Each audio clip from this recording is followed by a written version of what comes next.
Hey, ladies and gentlemen, welcome back to this week's episode of the Sensei Playbook podcast, marketing strategy so that you can hopefully do less and make a ton more in 24. We have a treat for you. Jesse Orton, Chief Operating Officer of the I-5 Automotive Group up there in the Pacific Northwest, the state of Washington. Yeah, go dogs. He'll be sharing about 35 to 40 minutes with everyone, everything from F&I to sales to service to the past, present, and future. One thing you can be sure of, you will be brighter and smarter as a result of tuning in. Make sure you do. You'll see. Welcome to the Sensei Playbook, the ultimate how-to podcast for growing and amplifying your brand within the digital world's 3-second landscape. Join Bill Courtwright and Chris Snellgrove as they discuss the right tools and strategies for building the best online marketing strategy for your business. Tune into leading business leaders who share information and impart inspiration on providing smooth customer experience and successfully scaling your venture. This is your chance to achieve rapid growth in the highly competitive online market. Let's get this episode started with your hosts, Bill and Chris.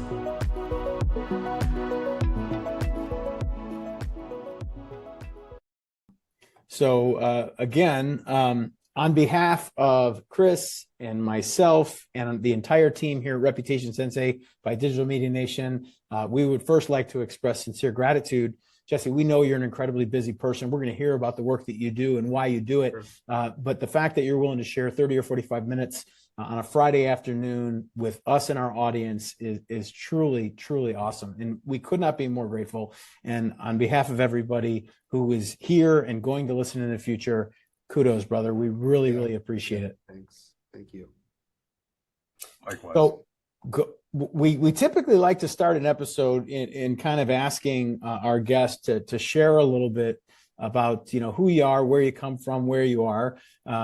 So the line that I use is essentially that marketing today. Chris and I are marketers, and we serve automotive industry, and we have for some time. And it's said that marketing today is not about the products we sell, but rather the stories we tell. And we as marketers are really trying to tell the story from the perspective that our clients are the hero and we're the guide. They're Luke Skywalker and we're Yoda.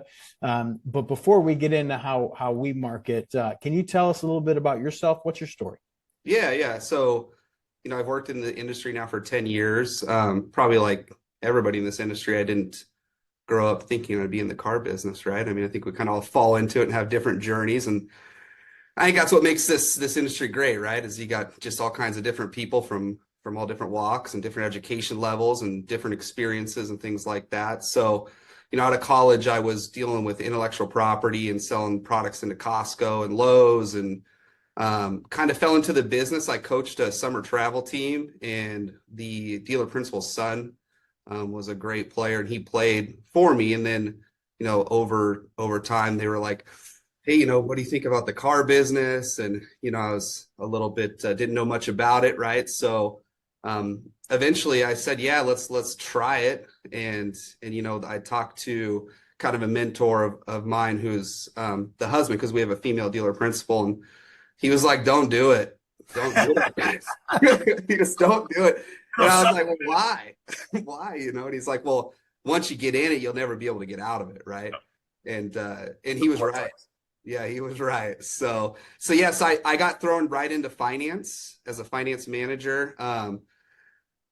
No experience, busy Toyota store. I would say the general manager was probably not real happy that the dealer principal was kind of calling the shot to put me in there.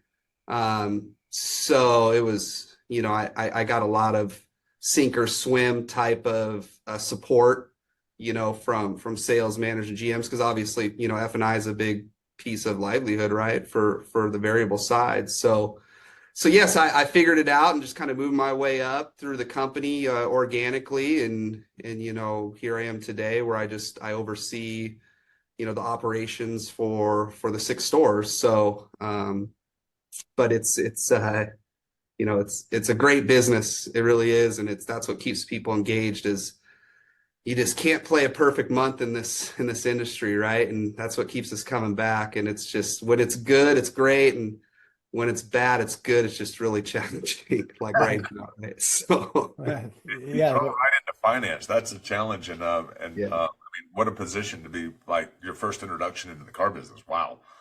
Bill can speak specifically to finance because that's what he did in the automotive. Yeah, I started, obviously selling cars on the floor, and I was young, man. I was about 24 years old, and my first management position was finance, and man, I loved it. I absolutely loved being in the box, and I actually had a background in financial services, so my consultative sales approach served me well, and it worked. But it's in a short time, you're establishing a lot of trust. You're taking on an advisory role. At this point, we know that people want to drive that car, and it's really, how do we make it affordable and make it make sense and get it to a place where a lender says yes, right? I mean, there's a couple people making decisions in that place, but the fact that your dealer principal wanted you to start there leads me to believe that you're a trustworthy guy that is a quick study and intellectually kind of solid. Because that's what people expect when they sit down. They want to know at this point that someone's got their best interest at heart, and they're not going to put them in anything that's going to cause some discomfort later, right?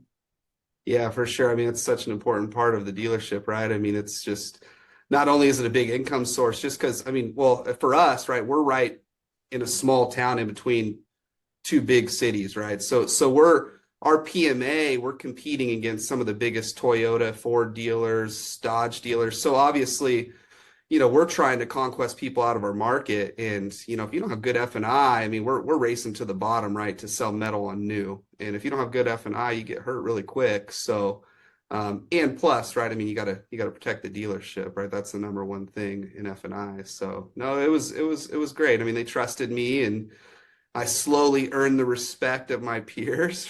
And, I just figured, hey, if I can learn the banks really good and just try to get every single deal bought, I'll slowly earn the respect. And, the selling was just kind of presenting, right? It was, that just comes together, it's just got better and better as more reps happen. And yeah, so. And has anything changed from day one till today? Is F&I, what are the major differences you see about being in the box today compared to when you started?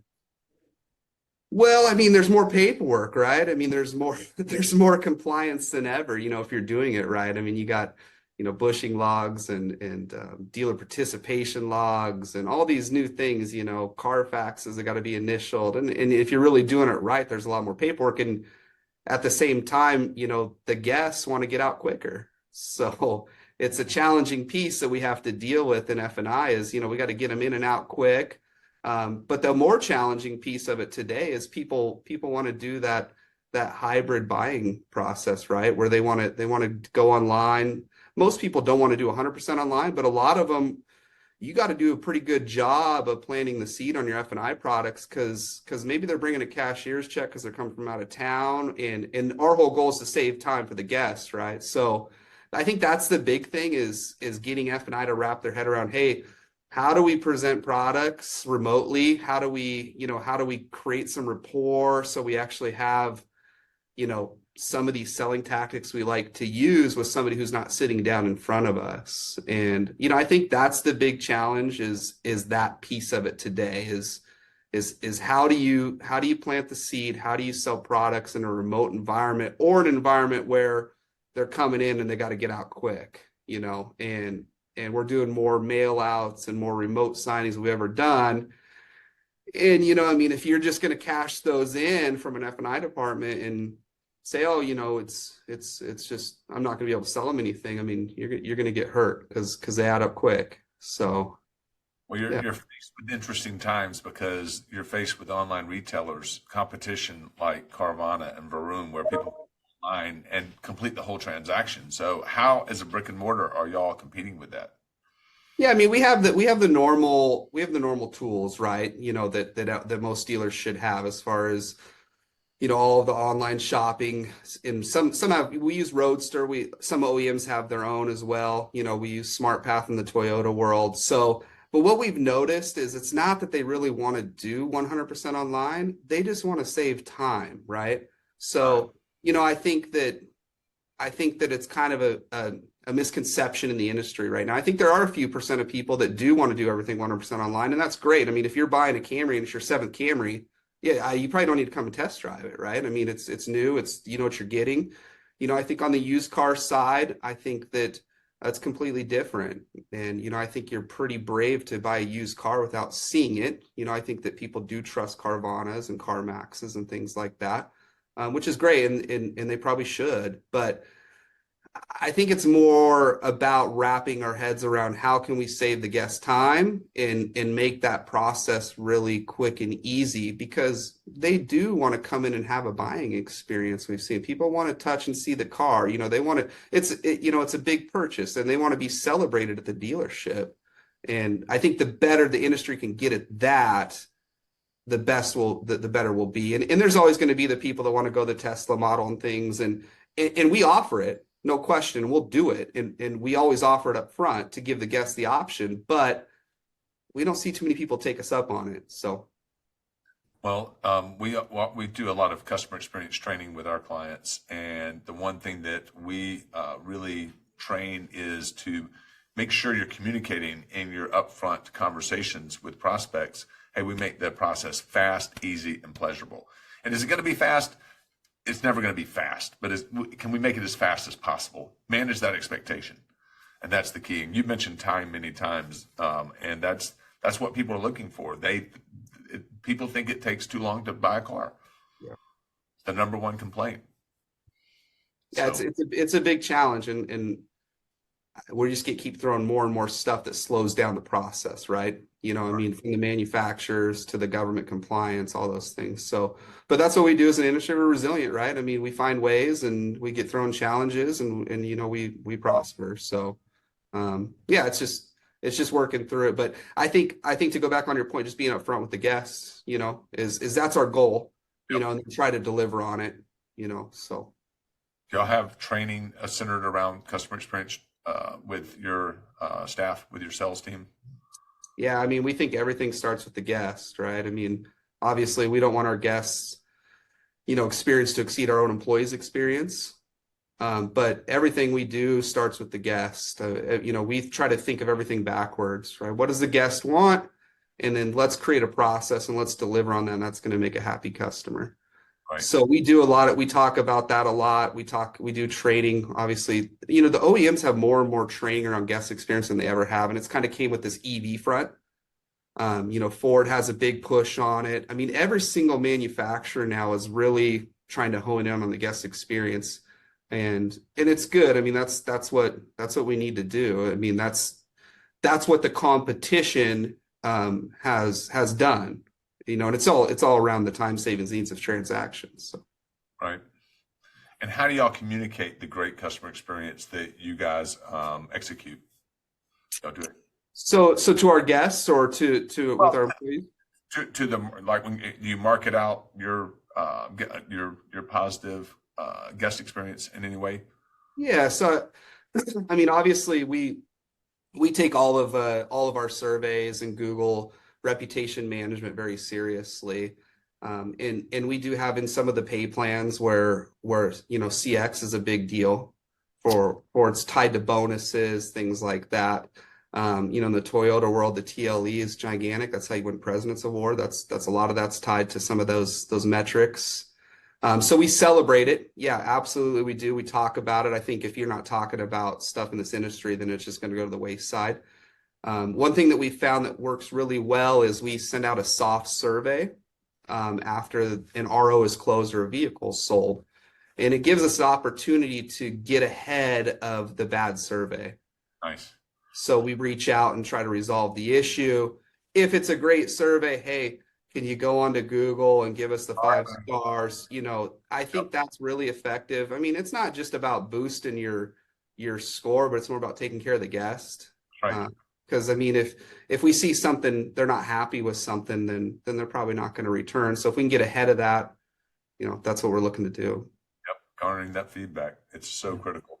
Absolutely, because you know, when you have a happy customer, you have a happy customer, but when you have an unhappy customer, you have 100 unhappy customers. Yeah, and they tell their friends, right? That's what I mean. It's like, you know, you hope that when they have an awesome day that they wouldn't keep you a secret, but the fact of the matter is, this country and in society in general, they're all up for drama. And if there's if there's a story to be told, it's typically around a less than perfect experience.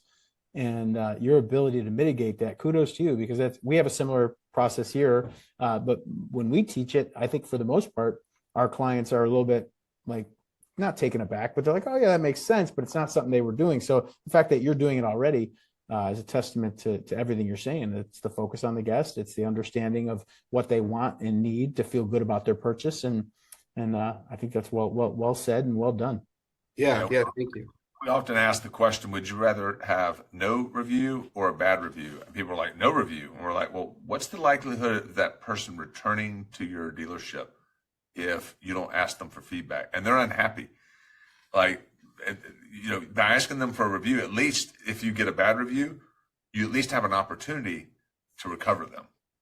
Yeah, I think too, it's just self-reflection, right? I mean, I think every single bad review that's came our way, if you're not learning from them, getting better, then what's the point, right? I mean, that's what it's all about. Like I open bad reviews. I mean, it's let's talk about bad reviews. Let's get better. Let's take something that somebody says and tweak a process and make the experience better. And you know, that's just being honest with ourselves, right? Sometimes it's not your fault. You're always going to have those people that are absolutely miserable in their life. They're going to come into your store, wherever they go, and they're going to share that misery. So, yeah. And you know, those people are easy to find, you know, because it's, you know, that they were going to buy 10 cars, you know, that next day, right? So, and you're like, oh, okay, you're going to buy 10 cars. Okay. And honestly, those people, they go to the next dealership and they have the same problems, right? And all we do is we shuffle that customer around, right? Because they get mad at that dealer, they're mad at the dealer up the street. All of a sudden, they're like, oh, well, I'll go back to the first place I went to and I'll get mad at them again. And, you know, so. But it's not just the dealership, it's the restaurant they went to, the store, wherever they go. Sure. Follow them around. Yeah. Speaking of restaurant, my family's in the restaurant business. Chris has heard this story before. My brother owns a restaurant, and he will say that, you know, some of the greatest customers he's ever earned started with a less than perfect dining experience. And he attributes it to if they were completely happy, they would just said, he would have went to the table, said, how is everything? They would have said, great. And he would have moved on to the next table. That's what you do. But when someone says, well, as a matter of fact, now you start a conversation. So now you start a relationship. And anybody who's ever met my brother would say that he's a pretty cool guy and he's got a great personality, a ton of charisma. But Michael would say the best customers he's ever had started with a less than perfect experience because it caused the conversation. It caused the relationship. And dining is a little unlike buying a car because you hopefully do it more than once every 3 to 5 years. But the fact that someone cares enough to ask and then sit there and listen, people just want to be heard. So, you know, some of the best customers can start from a negative place, but end up your largest advocates or evangelists because of the empathy and compassion that you showed through your willingness to make it right. Yeah, that's a great point. I mean, I think that if everything's great, you don't get a chance to talk to your guests, right? Yeah. So I mean, I think we do that. We don't even realize that. That's a great point. Yeah. Yeah. You don't become what do they say? Rough seas make strong sailors. Yeah. Yeah, I think we're all in the hospitality business, honestly. I also say that in our sales department, we're all the internet department. So, you know, we're in the hospitality business and we're in the internet department. That's what I always say. Yeah, well said. What, if anything's keeping you up at night about the industry right now? You know, it's personnel. I mean, gosh, I think that every single, you know, leader in an automotive group, I would say probably in most industries right now, I mean, we had a lot of employees that were making great money there for 2-3 years. And I think that it's hard for somebody to just change their life on how they live. And so you got to be respectful to that. And I think the problem that we have in general is, and this isn't just in the automotive industry, is when people go home and they buy their groceries and they do all the things they have to do to keep a roof over their head, and they don't have much money left to do the things they used to do. And whose fault is that, right? I mean, I think they end up blaming it on the employer because the employer is their source of income. You know, so these employees come back and you don't get the level of commitment that you had before because it's the employer's fault. They're the one that provides for me that I'm not able to do the things I used to do. And, I mean, I think that most people have gotten a raise in every industry. In automotive, it's went backwards, right? But I think that overall the squeeze of our economic conditions have created real challenges. And, when you flip it over to the automotive side, we have people making half what they used to. And it's, it sucks. I mean, we don't want that to happen, right? But it's kind of back to normal, and people have to adjust and understand that, this is the way it normally is. And it was great for the 2 years. And I think it's really hard for people not to feel like that's 2 years is quite a while to not feel like, oh, well, hey, this is going to stick around for a while. I'm going to eat different food and I'm going to drive a nicer car. And then all of a sudden, you take that pay cut, and it's, so just dealing with the personalities, dealing with the personnel, trying to keep people motivated, trying to keep people with an understanding of the vision of the industry, of the way it's going, having people positive with their attitude and still getting the most out of them every day. So that's it. Yeah. I think the other thing, is just trying to keep everybody when they go home, saving their best for home too. Right. I think that's a big deal. So we're in an industry where it's challenging. It's balance. Yeah. So it's hero to zero, and it's hard to come home and save your best for home for your families. And, we got to have a good work-life balance and have our wives and kids happy and be present as parents, or our husbands as parents. And so, yeah. Yep. Work-life balance. And that COVID balloon was like, people did get used to that, elevated income, and it was bound to burst sooner or later, right? I mean, and it was kind of weird because, the summer always, I kind of felt like I knew the summer was going to be kind of a false hope, right? Because the industry was going down, the margins were thinning out, but summers are typically pretty decent in the automotive industry. And, and it kind of stalled out what inevitably was going to happen. And obviously it's happened this fall and winter where, you're seeing big changes in people's commissions and things. So, right. Well, yeah, it's how do you manage the different mindset when you have the entrepreneurial salesperson who has, let's be frank, some influence on their income, and somebody in the service department who's, punching a clock, and I don't know if you're bonused or profit sharing or what the deal is, but as an operator, how do you navigate those completely separate mindsets? The business owner, where you're paying the overhead and you can keep energy at the forefront because they can have a better month, and a service tech, regardless of whether they're senior or junior, that doesn't see a lot of flexibility in their earnings. Yeah, I think you got to manage them differently, right? I mean, it's I find it easier to manage the entrepreneur type of a mindset because that's more of the mindset that I have, right? But also when times get tough, those people get discouraged really quick, and they, they might think about fleeing or doing something different. So I think just being honest and having good positive pressure on that entrepreneurial type of person, and letting them know they're doing a great job, and not like just in random times, right? Hey, good job taking a great walk around video and send the CRM. Just appreciation of what they're doing on a daily basis. I think everybody gets a little confused and thinks that everybody's motivated by money only. And some people like to have a sense of belonging and feel like they're a part of something. And I don't think as leaders we do that enough, where we randomly, just reach out to people to tell them we appreciate them and they're doing a great job. And instead we tell them they're doing a great job when they sell 25 cars, So I think kind of switching your mindset to that is a big deal. On the fixed side, with the people that are, making more than ever, or not making, well, they're making more than ever now, but not, that's just kind of a standard income, is really just let them know we need them more than ever right now.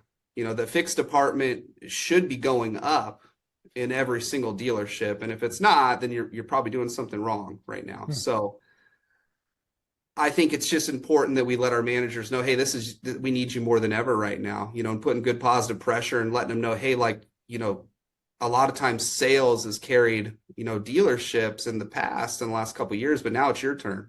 right? Now it's your turn. We need you guys to be the leaders and create, break evens or profitability for our dealerships, and just putting good pressure on that and let them know, build them up as much as we can on that side. Definitely more challenging for me to manage those folks just because it's just different from, the cloth I'm cut from. So. Mm-hmm. And do you think that the increased service, or what you call fixed ops, is that a result of just people hanging on to their cars longer, or needing to, or just not in a position to trade up, or what's going on? Yeah, I think the cars on the roads now, I think the last statistic was 13 years old. Wow. So yeah, there's lots of maintenance opportunities, right? There's lots of major repair opportunities, and people are keeping their cars longer. So that's a big piece of it. We have to do a better job of being transparent and, sending videos, pictures, media, and showing customers what the manufacturer recommends, and then not losing that maintenance business to other places. So I think that's a big piece of it. I think obviously, look, I mean, I don't know any dealerships that haven't raised their door rate. So I think that there's been margins there that have been in the dealership's favor. So, that's a big piece of it too, is there's growth in those departments because of that. Warranty rates have gone up and door rates have gone up, and all those things have helped because, we've given raises to techs and advisors, but there's still some margin there left for the dealer that wasn't there before. And how are you handling the retooling, retraining, and just as it pertains to the EVs? Are you experiencing some OEM support there? Is that a commitment that y'all have to endeavor, or what's going on there? Yeah, 100%. It's something the dealer has to endeavor. There's been support from the OEM for sure, but I mean, there's been a lot of initiatives and investments that have had to been made by dealers, and some are really significant. In our situation, we're not in a metro area, right? But we're in the state of Washington. So I think there's a lot of dealers kind of on the fringe where, does that return on investment pencil out to make all these investments? And the way that we look at it is, well, if you're not going to make the investment, then you should just probably shut down your store. You probably shouldn't be a Ford dealer, because I mean, that's what the direction they're going. So just got to be better, got to conquest people out of market and have EV champions. But on the training side, I think you have champions in terms of from the techs. I think that's the thing is it's not the way. I think that we have to recruit technicians differently than we have in the past. I don't think it's a place where you walk in and you walk out and you're all full of grease. These are true technicians. I mean, they're diagnosing and replacing technology parts, and it's not, there's some turning of wrenches and there's some of that stuff, but it's like a laboratory back there. I mean, you're hooking up to computer systems, so it's a different tech. And I think that certain techs really are embracing the EV because they're seeing that, hey, this is really cool technology, and I can find a way to advance my career. And I think you have some people that don't believe in EVs, and they want to be a diesel mechanic. And that's great. We need those guys too, and gals. So I mean, but the training, I think, is there from the manufacturer. A lot of it's new though. I mean, these cars haven't been on the road long, so I mean, we're having to replace a cell and a battery, and it's like, well, shoot, I mean, this is the first time we've done this. So we're calling in and working with our reps and manufacturers to make sure we're doing it correctly and to spec. So, yeah, it's crazy. I think I just read in Automotive News that General Motors is forced to buy back about 50% of all the Buick tickets, the Buick stores, and the Wow. reason is it's a as you can imagine, it's an older owner who, by and large, is not interested in retooling or reinvesting. And I guess Buick is making the commitment to be 100% EV by some year in the not too distant future. And General Motors says, well, you can either do it or we'll buy you back. And 1 out of 2 owners is like, okay, you buy us out. Yeah. So I don't know if they expected that. I think the EVs are great, guys. I mean, I do. I think they're for some people and not for everybody. I appreciate Toyota's approach on it. They want to make a vehicle and manufacture a vehicle that can fit, multiple lifestyles. And, I think the people that don't understand the type of raw materials that go into building an EV and how many hybrids can be built with that same components and the effect it has on the emissions. It's just interesting to see the direction we go. And I think EVs are here to stay though. And I think that they are for some people, and I think they're great for some people. But I don't think we should shove them down everybody's throat. So. Right. Well, Toyota was a vanguard with the Prius. It's a hybrid vehicle, but I mean, if you were eco-friendly, conscious consumer, you were driving a Prius, and that was it. And then the Tesla came around at a price tag significantly greater. So I always thought Toyota hit it right. You can be eco-friendly and have a professor be able to afford it. And I think they recognized the market and they marketed it correctly. Sure. To your point. So it's kind of funny though. I mean, people don't think that they don't give Toyota credit for being in that electrification space. And it's like, well, what's a hybrid, right? Right. I don't get that at all. Yeah, I think I don't remember the exact stat, and I should, but I want to say it was for every EV that Toyota can make, they can make 90 hybrids, I believe it is, from the component standpoint. Yeah. And the impact on the reduction in carbon emissions is just unbelievable compared to one EV, so I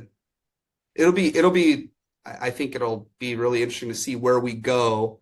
And I think a lot of it's around, the political landscape that happens here. So, yeah, I wonder how many Teslas have to be made to offset the emissions by one SpaceX rocket. Yeah. Well, I tell you what, if you want to talk about Teslas, I mean, I think they're great vehicles, and I feel bad for some of the people that own them that want to come in and trade them in, with the adjustments of pricing that they've done and dropping prices, what that's done to their ownership base. I don't think it happens in every manufacturer. So, I mean, Ford's not innocent in that too with the Lightning, right? But I mean, it's tough. Some of those people that come in that think that their Tesla's worth X amount, and a lot of dealers don't want to touch them because, it's tough to work on them, and the market's so volatile with how they might drop prices, and all of a sudden you might have a book drop of 10K on a Tesla in a matter of a couple of weeks. If they make an announcement, they're going to drop an MSRP, right? So that's been don't get me on a Tesla tangent, right? No, that's a story for another episode. Yeah, for sure. Let's talk about community. What is i5 doing in community involvement? Yeah, so we're really involved in the community. That comes really from our dealer principal. I mean, her family's from here. They grew up here. So they have big roots in the community. But we do some really cool stuff. I mean, we try to give back. I think every organization that reach out has a worthy cause, and we'd love to give to everybody. But we try to give to kids. We give a lot to the Boys and Girls Clubs, and then different type of community parks that are developing fields and things like that. One thing that we do that's really cool, that's a little bit different, is every year our group donates a vehicle. It's a raffle, so they give it away at the rivalry football game, and you can basically, all you got to do is have a gambling license, and you can get these tickets you sell for $10, and whatever organization sells the tickets keeps 100% of the profits. Wow. So it's created like a little over $1 million. And it's just, we're talking like, little league teams and random schools. And they just say, we'll order 1,000 tickets, and, they sell 1,000 of them. They keep the 10 grand. Wow.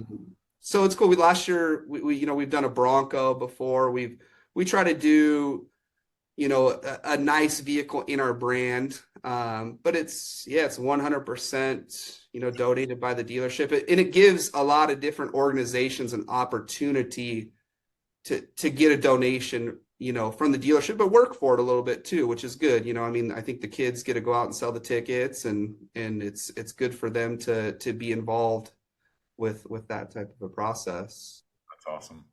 And sponsoring any travel teams?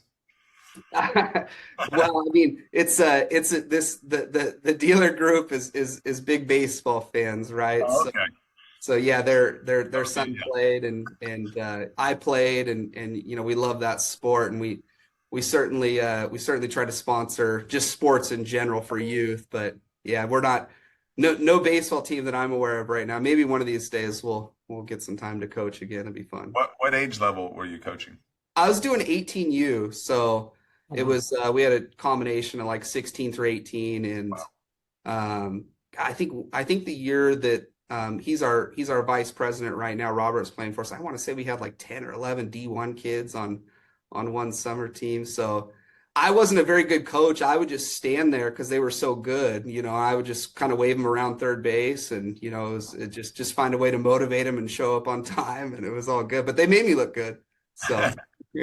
Well, as a couple of Braves fans, Chris and I just wanted to express a little bit of gratitude for Jared Kelnick. You're welcome. You're welcome. Yeah, he is. Let us know if you want Julio. I'm sure we'll send him over. No problem. I'm telling you, Jared. I don't know if you respect or appreciate the raw talent of that young man, but he's gonna be a hell of a left fielder for the Braves on a team where he can be the sixth best batter and just enjoy life. Yeah.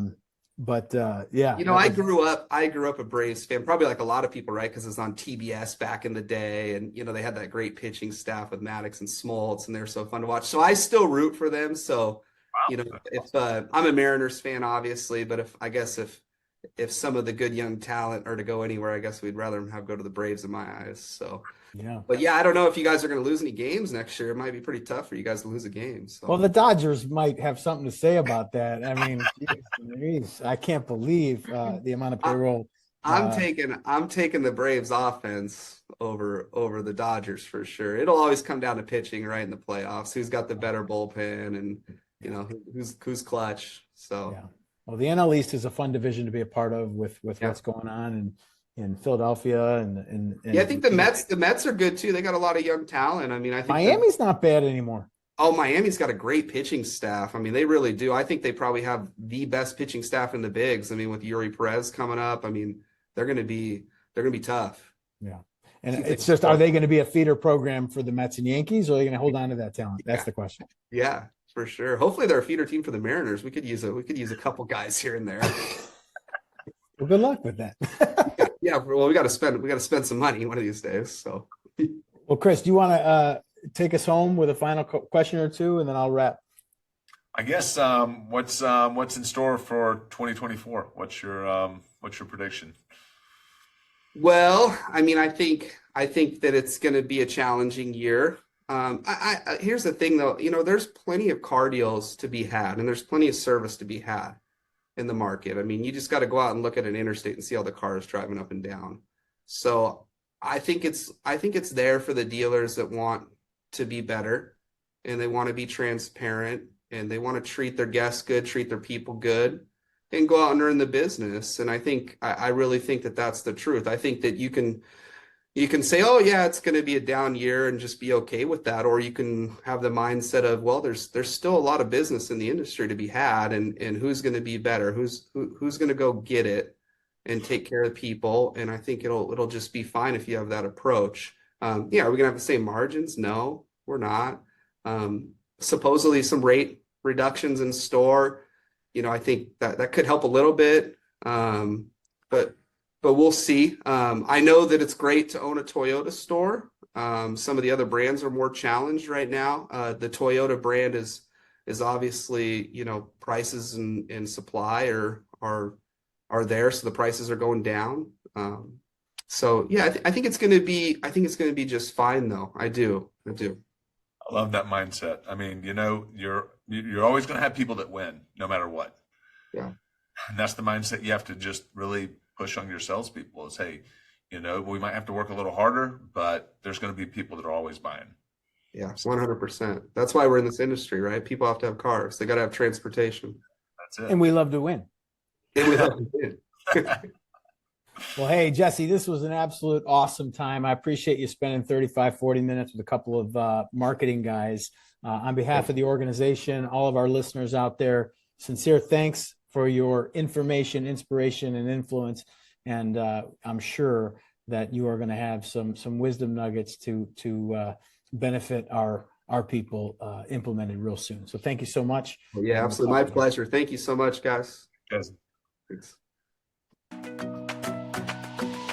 That's all for this episode of the Sensei Playbook. May these strategies help you build a powerful business roadmap and dominate the online marketplace right now. Be sure not to miss another episode jam-packed with valuable advice from our marketing martial artists, Bill and Chris, by subscribing to the podcast at podcast.reputationsensei.com. Don't forget to share with your friends and fellow entrepreneurs who also aspire for massive business success. Thank you for listening. Until next time.